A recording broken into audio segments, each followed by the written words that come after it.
پر اختلاف ہے کہ مکۃ المکرمہ افضل ہے یا مدینۃ النبی صلی اللہ علیہ وآلہ وسلم افضل ہے۔ ایک علمی اختلاف ہے، بعض نے کہا مکۃ المکرمہ افضل ہے، دلائل دیے، بڑا وزن ہے دلائل میں۔ بعض نے کہا مدینۃ الرسول صلی اللہ علیہ وآلہ وسلم افضل ہے، دلائل دیے، بڑا زور ہے دلائل میں۔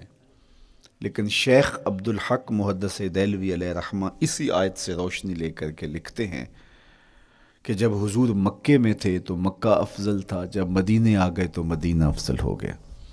جدھر جدھر سے وہ گزرتے گئے مجد و شرف بھی پیچھے پیچھے رہا، چند لمحوں کے لیے ٹھہرے تھے تم جس پیڑ کے نیچے۔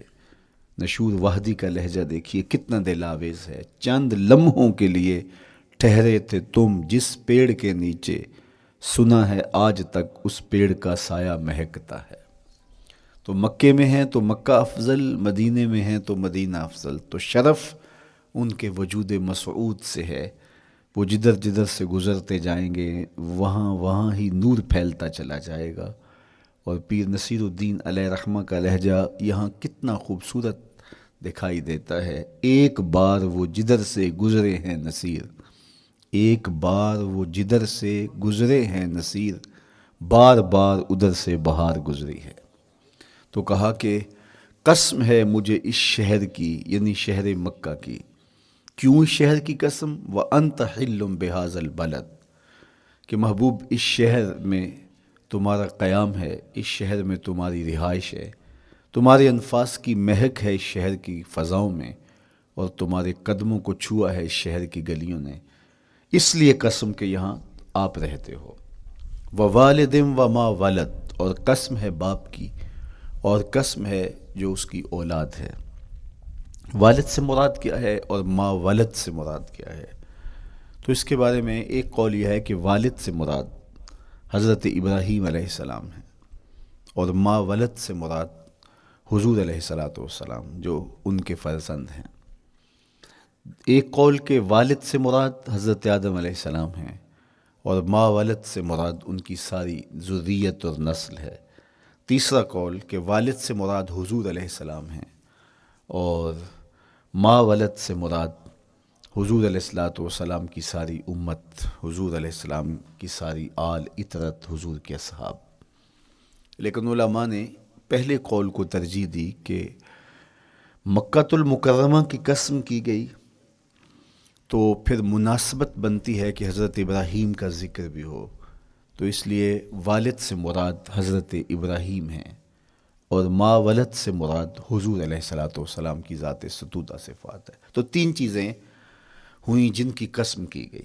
سب سے پہلے شہر مکہ کی قسم کی گئی، پھر حضرت ابراہیم علیہ السلام کی قسم کی گئی، اس کے بعد حضور علیہ السلام کے مبارک وجود کی قسم کی گئی۔ تین قسمیں کر کے کہا کیا گیا، چونکہ جو خالی و ذہن شخص ہو، جب اس کو کوئی بات بیان کی جائے تو قسم سے آغاز نہیں کیا جاتا۔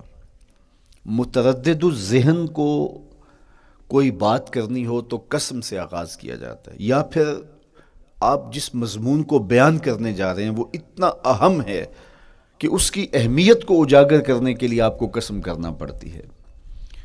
تو یہ جو ما بعد کا مضمون ہے جس کو میرے رب نے بیان کیا، اس سے قبل ایک نہیں، دو نہیں، تین قسمیں کیں، تو پھر کان تو کھڑے ہو گئے، سماعتیں تو بچھ گئیں کہ وہ کون سی شے ہے جس کو بیان کرنا مقصود ہے، اور اس سے قبل قسم پہ قسم کی جا رہی ہے۔ قسم محبوب شہر مکہ کی، قسم محبوب تیرے والد بزرگوار حضرت ابراہیم علیہ السلام کی، اور قسم تیرے پاکیزہ وجود کی۔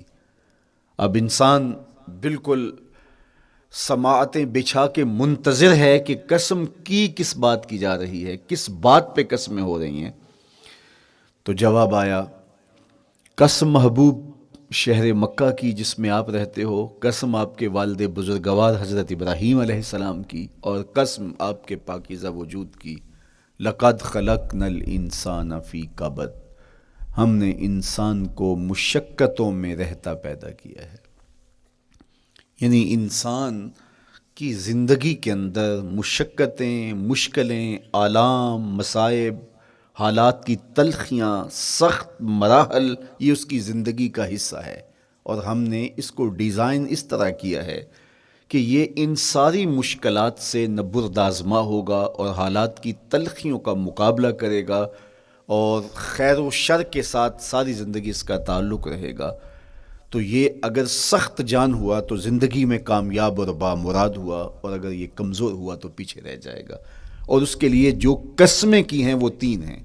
قسم کا اور جواب قسم کا تعلق ہوتا ہے، یعنی جس پہ قسم کی جا رہی ہے تو جو قسم کی جا رہی ہے اس کا کوئی آپس میں تعلق ہوگا۔ جب پھولوں کا ذکر کریں گے تو پھر اس کے متعلقات ہی بعد میں بیان کریں گے۔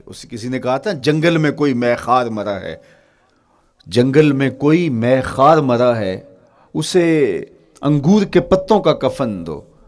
میاں جنگل میں مرنے والے شخص کو کسی اور درخت کے پتوں کا بھی تو کفن دیا جا سکتا ہے، لیکن صاحب مرنے والا مے خار ہے، اور شراب کشید کی جاتی ہے انگور سے، تو اس کو تو ٹھنڈ تب بھی پڑے گی کہ انگور کے پتوں کا کفن دیا جائے۔ تو مناسبات ہوتی ہیں۔